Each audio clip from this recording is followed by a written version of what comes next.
Fuq medda ta' aktar minn 4000 metru kwadru ta' swar mexxin ix-xogħlijiet ta' restawr fuq is-sur ta' San Nikola li għamel parti mis-swar tal-Kottonera u jifret lil Bormla u l-Fgura. Dan is-sur qed jiġi restawrat mid-Dipartiment ta' Restawr u l-Preservazzjoni b'investiment ta' madwar 650,000 euro. Ix-xogħlijiet li qed isiru bħalissa jikkonsistu f'tindif, tikħil mill-ġdid tal-fili, qed jinbidel il-ġebel iddeterjorat u jsir restawr tas-sur u l-parapett. Qed ikunu konsolidati wkoll żoni fraġli tal-ġebel u xogħlijiet oħra ta' konservazzjoni ta' ġebel li bih u mibni s-sur.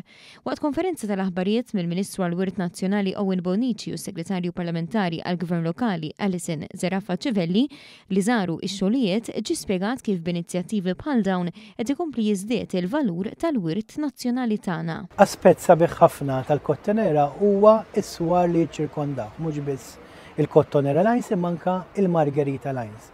Daw fl-istorja ta' pajjiżna qatt ma ġew restawrati u dan il-gvern ħadd deċiżjoni biex jagħmel restawr ta' dawn is-swar u jerġa' joħroġ iżbuħija kbira illi fihom u rikkezzi patrimonjali li jġibu magħhom. Fl-istess waqt dawn ix-xogħlijiet mill-ħaddiema tad-Dipartiment tar-Restawr huma parti importanti mill-preservazzjoni tal-wirt storiku Malti. Nħeġġeġ kunsili lokali oħra li tant jafu tajjeb il-lokalitajiet tagħhom irassqu il-qudiem postijiet ta' storja, postijiet storiċi li għandhom bżonn ta' restawr u tiswiet sabiex inkomplu nżidu valur lill-lokalitajiet tagħna u allura lill-komunità Maltija u Awċija. Ix-xogħlijiet fuq dan is-sur bdew f'Novembru li għadda u mistennija jitlestew lejn l-aħħar ta' din is-sena.